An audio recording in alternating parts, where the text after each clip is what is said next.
생명을 가지고 태어납니다. 근데 아기가 생명을 가지고 태어났을 때 젖을 먹게 되는데요. 자기에게 젖을 주는 사람이 엄마인 줄 알까요? 자기가 아기인지 알까요? 그에게 생명이 있을까요? 생명이 있죠.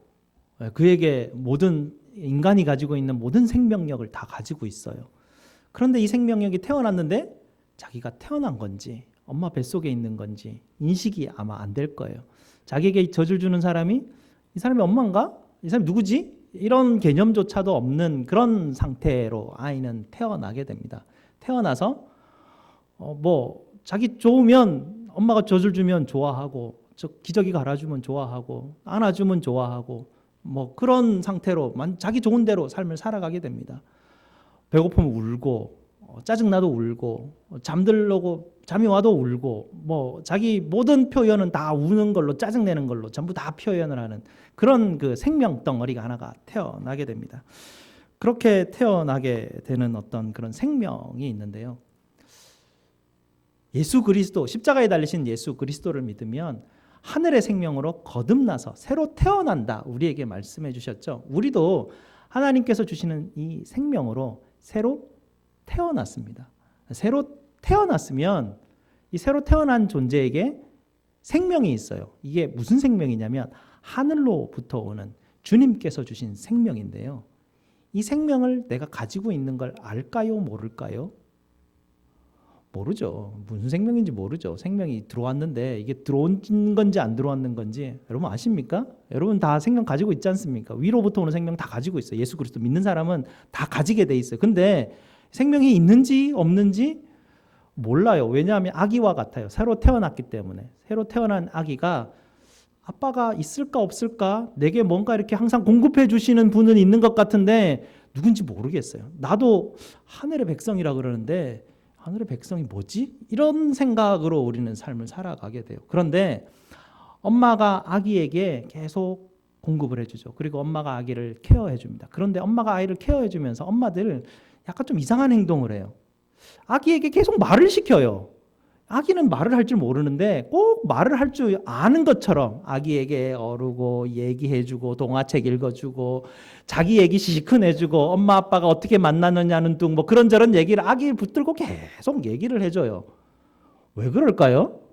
이 엄마가 아기에게 왜 아기가 알아듣지도 못하고 무슨 말인지도 모르고 아기는 지금 이게 엄마 소리인지 아빠 소리인지 형들이 싸우는 소리인지 옆집에서 노는 소리인지 싸우는 소리인지 이게 차 소리인지 바람 부는 소리인지 비 오는 소리인지 모르죠. 소리예요. 머릿속에 엄청난 소리들이 그냥 막 많이 들려요. 근데 어느 게 엄마 소리인지 몰라요.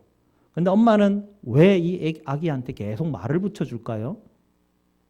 어쨌든 엄마는 아기에게 말을 붙여줘요. 왜냐하면 이 애는 좀 있으면 말하게 되거든요. 왜 말하게 될까요?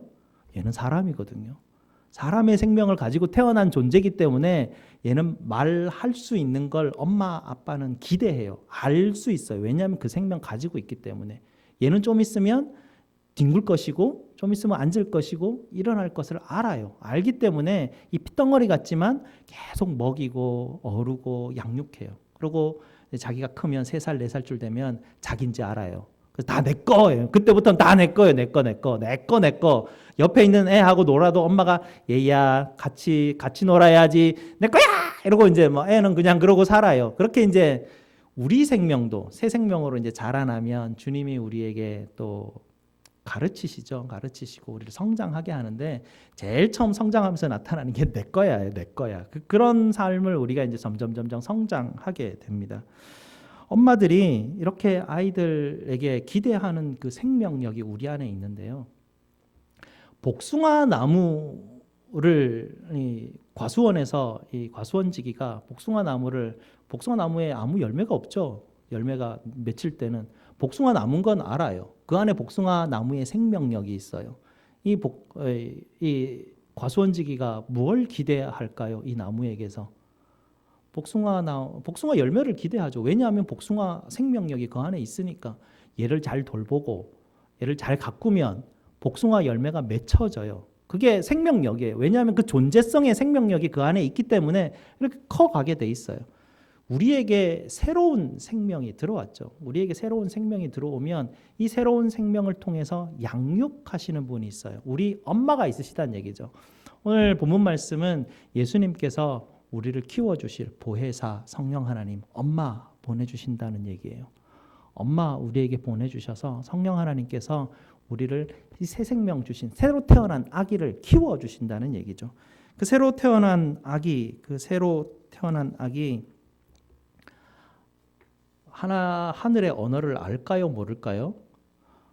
모르죠. 어떻게 기도하는지도 몰라요. 기도해도 이게 하나님이 듣는 건지 어떤 건지도 모르고 기도하고 눈 감으면 머릿속이 왜 그렇게 시끄러운지 몰라요. 뭔 생각들이 막 안에서 막 돌아다니는데 이게 하나님 소리인지 이게 사단의 소리인지 내 소리인지 아니면 어제 봤던 드라마에서 나오는 소리인지 뭐 전혀 이게 구분이 안 가요. 막 그렇게 살아요. 근데 성령 하나님은 내 엄마기 때문에 오셔서 계속 얘기해 주세요. 계속 얘기하지만 아기와 같아서 이게 엄마 소리인지 아닌지 몰라요. 아기들은. 그래서 우리는 그냥 계속 혼돈스럽게 삶을 살아가요. 엄마가 계속 얘기하지만 그러나 어느 순간인가 애 입에서 엄마 하고 튀어나오는데 엄마는 그게 엄마라 그러는지 알고 착각하고 되게 좋아하죠.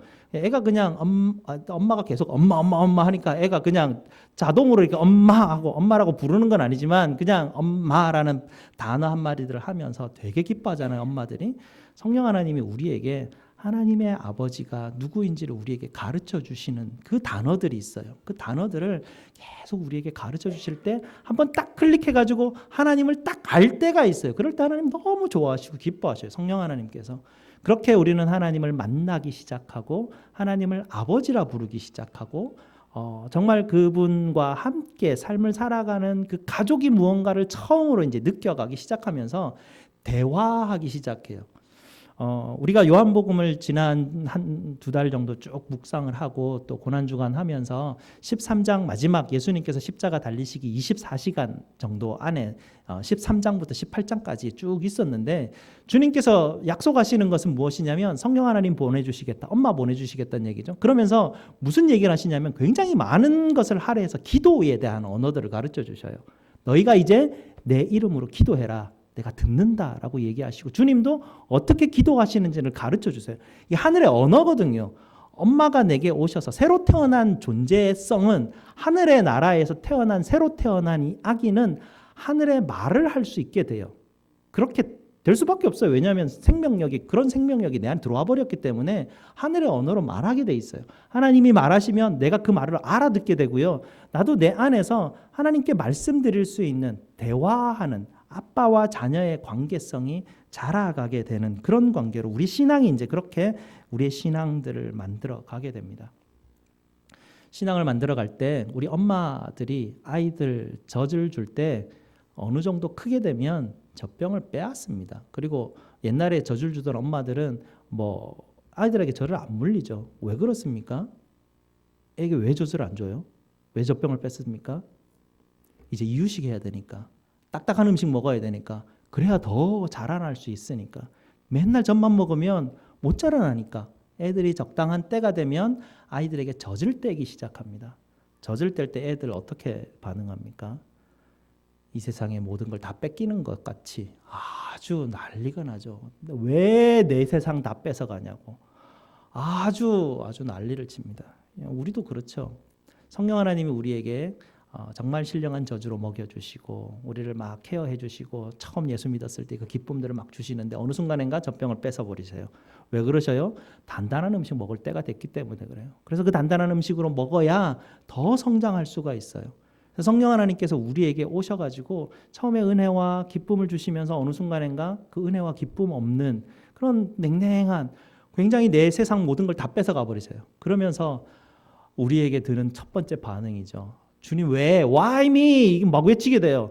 왜 다 뺏어가셔요? 아빠라면서요? 막 이렇게 막 외치게 되죠. 그러나 하나님은 성령 하나님, 우리 엄마, 우리 케어하시는 성령 하나님은 내 안에 있는 생명력이 자라나는 걸 자라나야 내가 훨씬 많은 걸 누릴 수 있어요. 엄청난 정말 이 젖먹는 애가 누리는 그 세상과 정말 이 세상의 모든 것을 다 누리는 것 비교하면 비교도 안 되거든요. 아빠 엄마는 그걸 주고 싶어해요. 우리 하나님 아버지는 우리에게 그 생명, 하늘의 생명을 우리에게 온전히 누리는 사람으로 하나님께서 우리를 그렇게 자라가게 하시기를 원하시는데요.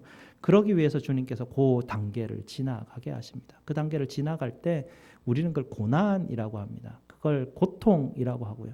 그 고난과 고통을 지나가면서 주님께서 새로운 그 신앙의 단계, 새로운 생명력을 누리는 단계로 우리를 지나가는 그런 부분들을 보게 되는데요.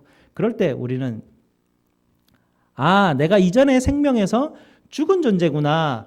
내가 예수 그리스도와 함께 십자가에 못 박힌 존재구나. 이걸 이제 깨닫게 하세요. 서서히. 그때 십자가를 보는 거예요. 십자가를 보라 할 때 십자가를 보면서 무엇을 느끼냐면 내가 죽었지. 내가 죽은 존재인데 내게 새 생명이 왔지. 이거 두 가지가 항상 내 머릿속에서 이렇게 탁탁탁 자극이 와야 돼요. 그래서 십자가 보면서 난 죽은 사람인데 그리고 난 새로 산 사람인데 우리 성령 하나님 엄마가 나를 지금 계속 케어해 주시고 나를 붙들고 계시는데 요 단계 지나가면 주님께서 더 단단한 음식으로 더 좋은 것을 더 풍성한 것을 내게 먹여주신다라는 것 보고 우리가 따라가게 됩니다.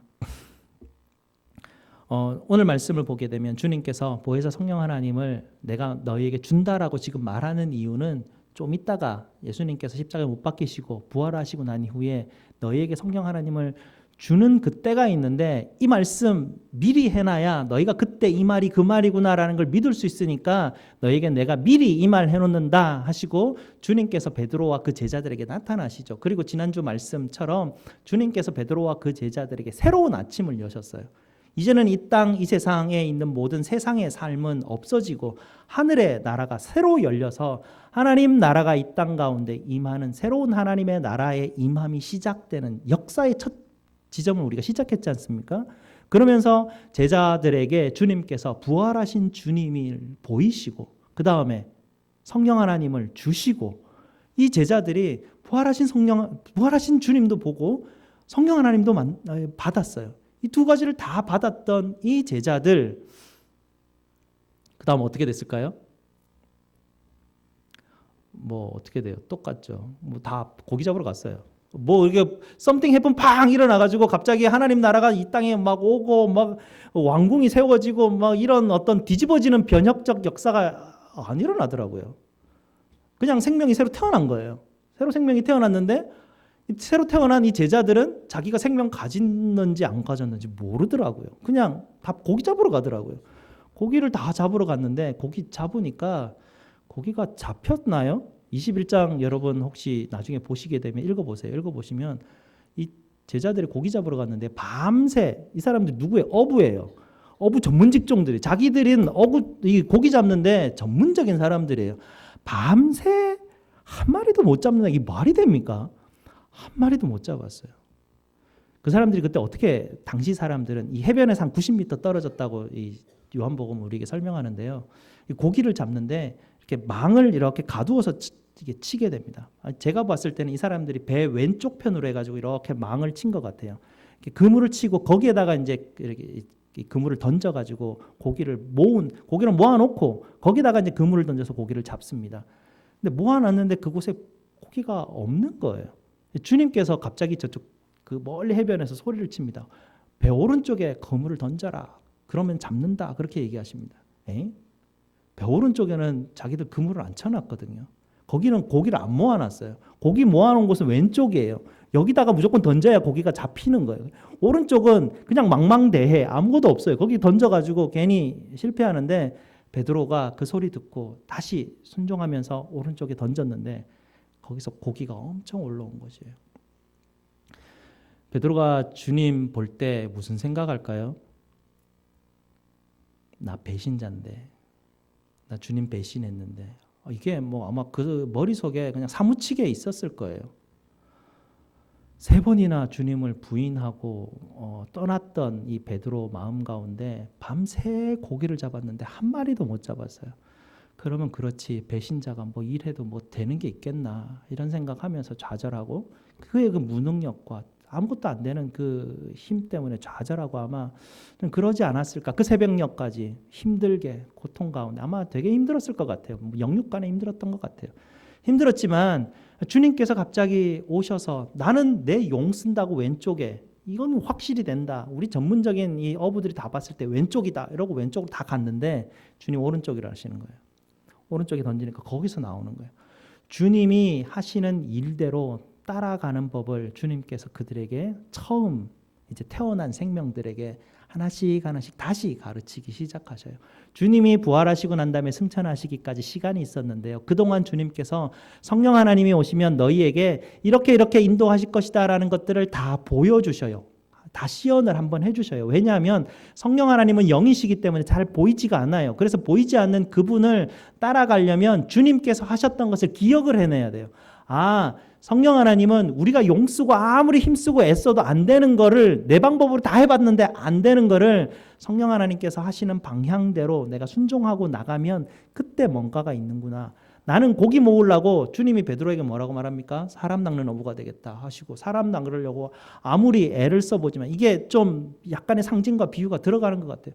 아무리 자기가 그것을 사람을 낚으려고 애를 써보고 모든 방법을 다 강구해보지만 배신자가 뭘 할 수 있겠어요? 라는 그런 마음의 상처들이 있겠죠. 그런데 순종하였을 때 주님이 보내주시는 것들이 있어요. 나는 잡으려고 막 애쓰지만 안 잡히는데 주님이 보내주시는 것을 잡으니까 이게 잡히는 그런 경험들을 베드로에게 해주고 계시죠.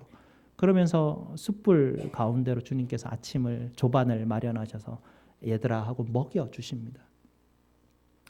다 주님 부인하고 도망갔어요. 다 도망갔던 제자들 불러놓고 주님이 먹여주시는 거예요. 성령 하나님이 이런 일을 하시는구나라는 걸 우리가 알 수 있죠. 성령 하나님께서 오셔서 신령한 저주로 우리에게 먹이시는 분이시구나. 하늘의 양식으로 우리에게 먹이시는 분이시구나. 이 성령 하나님께서 이런 일들을 하시겠구나라는 것들을 우리가 볼 수가 있습니다. 이 베드로와 그 제자들에게 오셔서 주님께서 먹여주시는 이 부분들을 보면서 이 베드로 마음이 어땠을까 한번 생각을 해보게 됩니다. 아마 잘 안 먹혔을 것 같아요. 뭘 먹을 수 있었을까 모르겠어요. 왜냐하면 그 앞에 피워놓은 숯불이 몇 주 전에 자기가 예수님 그 십자가 따라갈 때 그 밤이 좀 추웠거든요. 대제사장 밖에 숯불이 피워져 있었어요. 그 숯불 앞에서 추운데 거길 쬐고 주님은 안에서 고초를 받고 있는데 그 고초를 받으시면서 주님이 뒤를 싹 돌아보실 때 눈이 마주친 적이 있었던 것 같아요. 뒤를 돌아보실 때 주님을 보고 닭이 우는 소리를 듣고 이 베드로가 사무치게 밖에 나가서 통곡하며 울었던 기억이 있어요. 몇 주 전에 그랬어요. 그때 그 숯불 지금 자기 눈앞에 있는 거예요. 그 앞에서 주님께서 오히려 자기가 그곳에서 주님을 배신했던 장소로 데리고 오셔가지고 그곳에서 먹여주시는 주님의 사랑을 다시 한 번 더 경험하면서 회복하는 성령 하나님이 내가 주님 배신하고 주님 떠나서 내가 마음대로 살지만 항상 주님은 내게 찾아오셔서 내게 먹을 거 주시는 분이시구나. 그래서 다시 나를 데려가시는 분이시구나. 성령 하나님 그런 일을 하시는구나라는 것을 알 수가 있습니다. 그리고 성령 하나님께서 예수님께서 베드로에게 나와가서 묻죠. 네가 이 사람들보다 나를 더 사랑하느냐 이렇게 묻습니다. 이 묻는 이유가 있는 것 같아요. 베드로 어떤 사람이냐면요. 베드로는 이 경쟁에서 지는 거 되게 싫어해요. 이 막달라 마리아가 예수님 없어졌다 그럴 때 베드로와 요한이 뛰기를 시작합니다. 베드로가 먼저 갔어요. 이 경쟁에 절대로 지는 걸 굉장히 싫어해요. 굉장히 열정적이고요. 자기 힘을 다해서 뭔가를 하는 사람이 베드로예요. 그래서 주님이 베드로에게 옛날식의 방식으로 질문하는 겁니다. 네가 이 사람들보다 나를 사랑하느냐? 옛날 같았으면 어떻게 반응하냐면요. 주님 당연하죠. 제가 이 사람들보다 더 주님 사랑합니다. 이렇게 대답하고 그렇게 반응합니다. 주님이 네가 나를 부인하리라 말할 때도 이 베드로가 어떻게 반응했냐면 주님 이 사람들 다 주님 떠날지라도 나는 절대로 주님 떠나지 않습니다. 나는 주님과 함께 죽겠습니다. 이러고 주님께 아주 당당하게 예수님에게 말했던 사람이 베드로였습니다. 베드로 그렇게 자기 열정과 자기 능력으로 삶을 살았던 사람이 베드로였습니다. 그런데 주님이 이 확인을 한번 해주는데 베드로가 갑자기 어떻게 답을 어떻게 하는지 굉장히 놀라운 답을 합니다. 이게 베드로의 생명이 없어져 버렸어요. 옛날 베드로 같았으면 당연히 내가 이 사람들보다 더 주님 당연히 사랑하죠. 이런데 어떻게 반응합니까? 주님 내가 주님 사랑하시는지 주님 아시지 않습니까?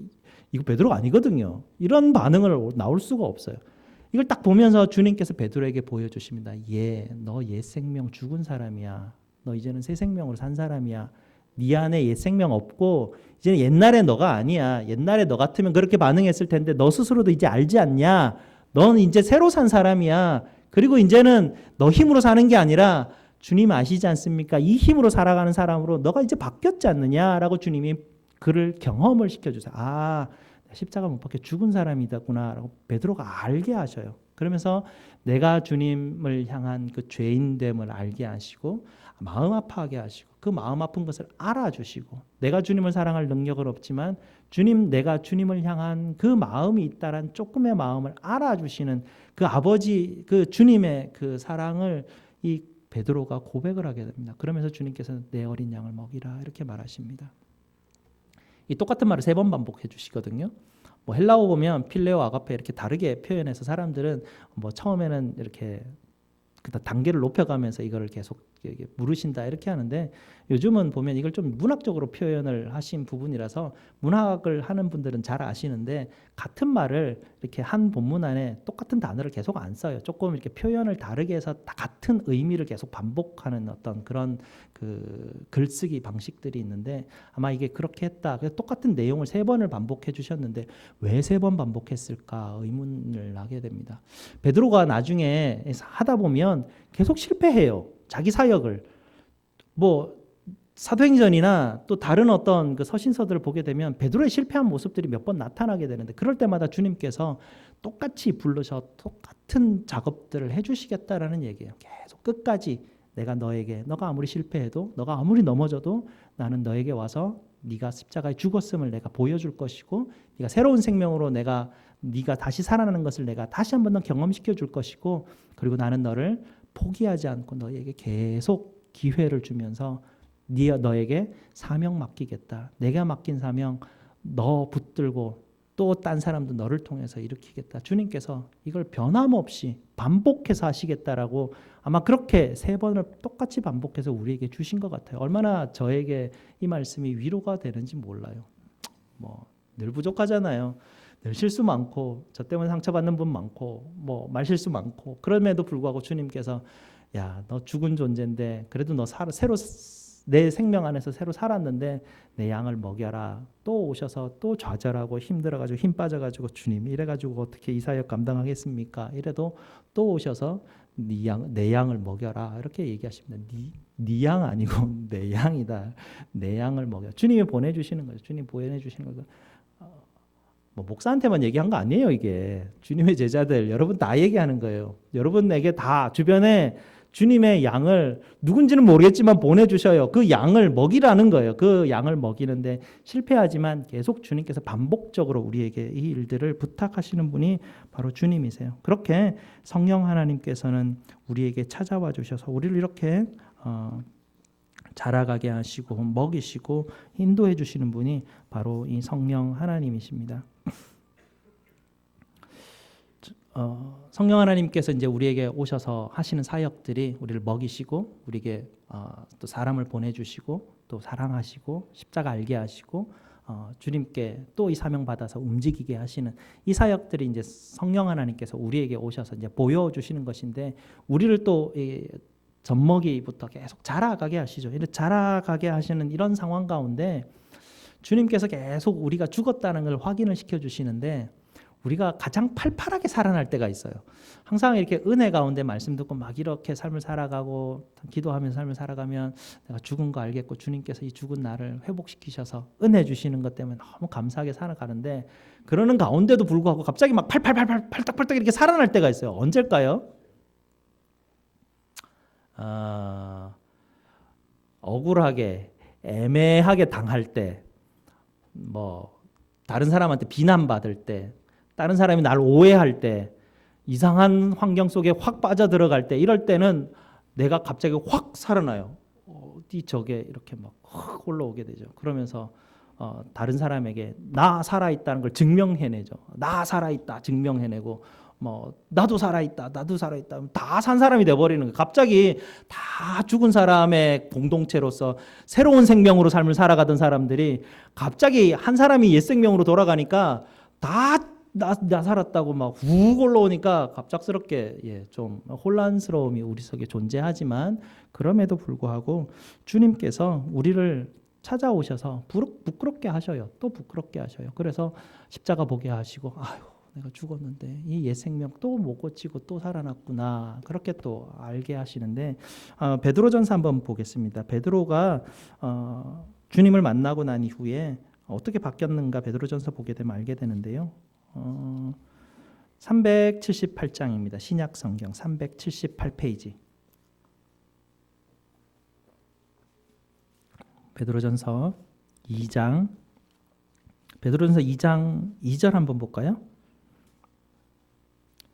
신약 성경 378페이지. 378페이지 베드로전서 2장 2절. 갓난아기들 같이 순전하고 신령한 젖을 사모하라. 새로 생명이 태어났죠? 베드로가 아는 거예요. 갓난아기가 됐어요. 새로운 신령한 젖을 사모하면서 이제 자라가요. 자라가는데 5절 말씀에 산돌같이 신령한 집으로 세워지고 예수 그리스도로 말미암아 세워지고 이제 자라가게 되죠. 이 주님께서 이제 자라가시는 거예요. 자라가는데 어디까지 자라가냐면 하나님께서 기쁘게 받으실 신령한 제사를 드릴 거룩한 제상이 될지니라까지 자라가게 하셔요. 우리가 가진 생명력이 하늘의 생명력인데요. 이 생명력이 자라가게 되면 하나님 앞에 거룩하고 기쁘게 드릴 거룩한 제사장의 놀라운 신의 성품을 입은 자로 주님께서 일으키시는 이것을 하나님께서 우리에게 생명력으로 주신 거예요. 나는 가만히 있으면 성령 하나님 따라가면 이렇게 돼요. 내 생명력이 그 생명력을 가지고 있는 것이에요. 주님께서 그래서 맨날 열매 찾는다 그러시잖아요. 내게 기대하는 게 그거예요. 내게 생명을 넣어주신 그 생명이 바로 이 생명인데요. 이 생명 살아가다 보면 18절 말씀인데요. 다음 한 페이지 넘어오셔서 18절 말씀 보면 우리 주님이 이렇게 말씀하셨죠. 서로 섬기며 종이 되어 섬기며 살아가라 하셨는데 그 섬기며 살아가는 가운데 사환들아 이렇게 이제 나오는 부분이에요. 18절 보면 사환들아 범사에 두려워함으로 주인들에게 순종하되 선하고 관용하는 자들에게만 아니라 또한 까다로운 자들에게도 그리하라. 우리가 종이 되어 섬기는 자로 주님께서 부르셨는데 이제 종이 돼서 이제 섬기면 기쁘잖아요. 막 섬기는 사람이 오히려 더 기뻐요. 섬김 받는 사람보다. 근데 관용하는 사람 섬길 때 진짜 좋아요. 막 섬기면 고맙다 그러고 내가 섬기는 걸 막 이게 또 리워드도 해주고요, 칭찬도 해주고 막 기쁜데 이 섬기다 보면 이 까다로운 사람이 걸릴 때가 있어요. 까다로운 주인이 내 앞에 막 나타날 때가 있는데 그럴 때 어떤 일이 벌어질까요? 부당하게 고난을 받아요. 까다로운 주인을 섬기다 보면 부당하게 애매한 일 때문에 내가 고통받고 오해받고 그걸로 때문에 내가 상처받고 상심하고 뭐 그런 일이 생기게 되는 그런 상황들을 베드로가 그런 경험들을 우리에게 가르쳐주는. 그럴 때 그럼 어떻게 해야 되느냐? 부당하게 고난을 받아도 하나님을 생각함으로 슬픔을 참으면 이는 아름다우나 죄가 있어 매를 맞고 참으면 무슨 칭찬이 있으려. 잘못해가지고 고통받고 힘들어하는 거 그거는 칭찬할 거리가 아니다. 그건 고난이 아니다라는 거예요. 자기가 잘못해서 고난하는 건 고난이 아니라 그러나 선을 행함으로 고난을 받고 참으면 이는 하나님 앞에서 아름다우니라 이렇게 말합니다. 하나님 앞에서 아름답다는 건 하나님이 기뻐하신다는 얘기고요. 하나님이 기뻐하신다는 얘기는 내가 하나님을 영화롭게 하는 것입니다. 하나님께 영광 돌리는 것이죠. 이것이 예배 자리까지 연결이 되는데요. 주님은 성경에 쭉 살펴보면 나는 제사를 기뻐하지 않는다 이런 말을 상당히 많이 쓰셔요. 주님은, 하나님은 구약부터 나는 제사를 기뻐하지 않고 상한 심령을 기뻐한다. 나는 상한 심령을 받는다. 이런 이야기들을 너무 자주 하시고 또 요한복음에도 어떻게 말씀하십니까? 나는 사람을 찾는데 어떤 사람을 찾냐면 예배하는 자를 찾는데 예배하는 자는 누구냐? 성령과 십자가의 진리로 예배하는 자를 주님께서 찾으시는 거예요. 성령 우리 엄마잖아요. 나를 돌보시는 분. 십자가 진리 항상 나를 비추어서 내가 죽은 자인지 알게 표현해 주는 분이시잖아요. 그래서 이 고난 가운데 들어가서 애매하게 고난을 받을 때 성령 하나님이 나에게 가르쳐 주시고 얘야 선함으로 참자 이렇게 이야기하시는 그 진리의 말씀 붙들고 하나님을 바라볼 때 하나님이 영광 받으신다라는 것이에요. 우리는 하나님을 기쁘시게 해드리기 위해서 찬송도 부르고 예배도 드리고 또 주님 좋아하시는 무슨 일을 하려고 하지만 주님은 그거보다 예배자를 찾으시는데 애매하게 까탈스러운 주인 만나가지고 내가 섬길 때 고난을 받는 그때 주님이 야 그때다라고 부르시는 거예요. 너 그때 거기서 이제 찬송하면 돼. 내가 그걸 제일 좋아해. 그렇게 얘기하시는 거죠. 가장 하나님이 기쁘시게 받으시고 영광 받으시는 그때가 까탈스러운 주인 만나서 고난 당하는데 고난 참고 그대로 한 번 더 섬겨주는 거예요. 한 번 더 섬기는 거. 그게 선이거든요. 섬기면서 그럴 때 주님이 아름답다, 기뻐한다. 주님이 그걸 우리에게 보여주셔요. 21절 보게 되면요. 이를 위하여 너희가 부르심을 받았으니 이 까탈스러운 사람 만나가지고 맨날 고생하라고 주님이 우리를 부르셨네 이렇게 느낄 수도 있는데요. 그건 아닌 것 같고요. 이것을 위해서 너희가 부르심을 받았으니 그리스도도 너희를 위하여 고난을 받으사 너희에게 본을 끼쳐 그 자취를 따라오게 하셨느니라. 어떻게 자취를 따라오게 하시냐면요. 23절에 욕을 당하시되 맞대어 욕하지 아니하시고 고난을 당하시되 위협하지 아니하시고 오직 공의로운 심판하시는 이에게 부탁하시며. 주님이 하시는 대로 우리가 따라가는 거잖아요. 주님은 이렇게 고난 받을 때 애매한 까탈스러운 주인 만나서 이렇게 삶을 살아갈 때 이런 일을 당하면 맞대어 서지 않으시고 이 일들을 심판하시는 하나님께 올려드리고 나는 계속 섬겨내는 겁니다. 그렇게 섬겨낼 때 하나님께서 나를 기뻐하신다는 얘기예요. 하나님이 영광 받으신다는 얘기예요. 그리고 고난 가운데 주님이 그대로 두게 하시지 않으셔요.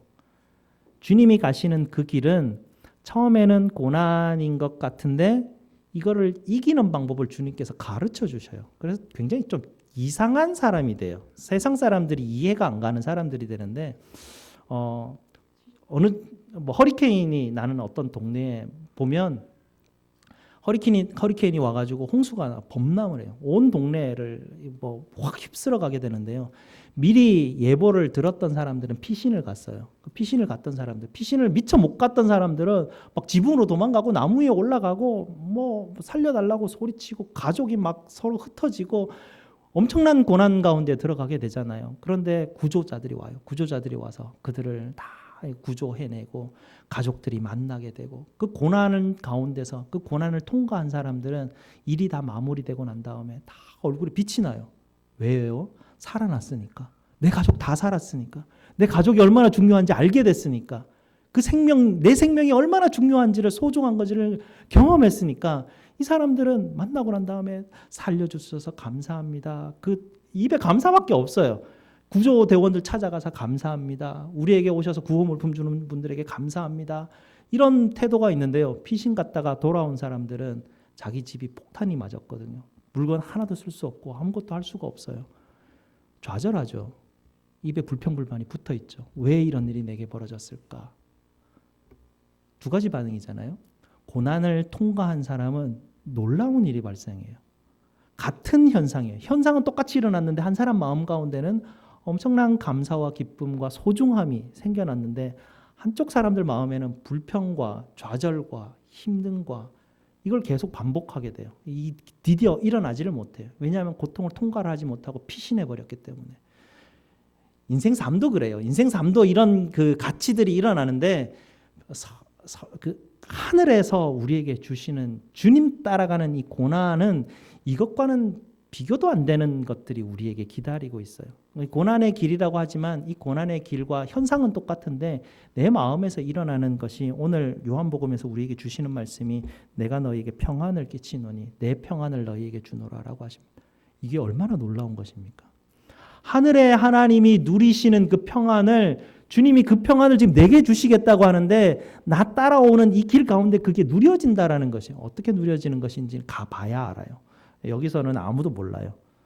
고난을 딛고 겪어본 사람만 아는 거예요. 주님 따라가 보고 애매한 사람 섬겨가지고 고난과 고통과 오해받아보고 여러 가지 또 나쁜 소리도 들어보고 또 마음 상처도 받아보고 이런 사람들 가운데 하나님께서 주님이 이런 정말 그 악한 세상 가운데 나를 던져주시지 않으시고 고아와 같이 버려두시지 않으시고 성령 하나님 내게 보내주셔서 나를 붙드시고 케어하시고 정말 이 내 안에 주신 이 생명으로 자라가게 하시는 분이 하나님이시구나. 그것을 주님께서 깨닫게 하십니다. 이 보혜사 하나님께서 우리에게 주시는 은혜인데요. 시편 119편 71편에 이렇게 고백하죠. 내가 고난 당하는 것이 유익이라. 이로 말미암아 내가 주의 율례들을 배우게 되었나이다. 이 성경은 좀 특이한 표현들을 많이 해요. 고난 당하는 게 왜 유익이 되죠? 라고 질문하게 되는데 고난당하는 게 유익이라는 것이에요. 왜냐하면 주님이 그 길을 갔고 주님을 따라간 그 사람들이 갔고 하나님께서 부르신 하나님의 백성들 다윗과 다른 모든 사람들이 내게 당한 고난이 유익이라고 합니다. 고난당하는 것이 무슨 유익이 되는지 고민이 되지만 그 길을 피하지 말고 들어가 보면 안다는 얘기예요. 들어가 보면 알잖아요. 여러분도 겪어보셔서 알지 않습니까? 고난 가운데서 애매하게 피하지 마시고 부딪혀서 그 가운데서 고난 당하시고 고난 가운데서 주님께서 내게 해주시는 고난 가운데 내 아픔을 내 상한 심령을 주님 앞에 드러낼 때 하나님이 하늘의 언어들을 그때 가르치기 시작해요. 내 안에 있는 소리를 막 주님 앞에 이야기할 때 하나님이 하늘에서 들려오는 소리가 갑자기 들리기 시작해요. 갑자기 그게 무슨 말인지 알기 시작하고 이제는 주변에 있는 잡음들이 뭔지 엄마 소리가 뭔지 확실히 구분이 돼요. 아, 이거는 하나님 엄마, 이거는 우리 엄마 소리, 아, 이거 잡음, 이게 딱 분리가 되기 시작해요. 그러면 확고해져요. 성령 하나님이 나를 붙들고 계신다는 확고함이 있어서 이거 붙들고 살아가는 거예요. 그러면서 놀라운 하나님의 사람들로 자라가기 시작해요. 세상이 어찌할 수 없는 사람으로 주님께서 우리를 붙들고 가시는 이 생명이 우리에게 새로운 생명이라니까. 이게 복음인 것이죠. 이게 하나님 나라의 생명이라는 것이죠. 우리는 이걸 붙들고 살아가는 사람들입니다. 성경은 생명 얘기하고 있잖아요. 성경은 처음부터 끝까지 생명 얘기하고 있지 복 받는 얘기하고 있지 않아요. 세상에 무슨 세상이 좋은 것, 세상이 주는 좋은 것은 그냥 세상에서 다 썩어 없어지는 거지만 주님이 주시는 생명은 놀라운 생명이에요. 하늘의 생명으로 정말 완전히 이 땅에서 누릴 수 없는 평안들을 주님께서 주시는 것들로 우리를 이끌어 가십니다. 이 놀라운 생명 받아 누리시는 저와 여러분 되시길 주님의 이름으로 축복드립니다. 기도하시겠습니다.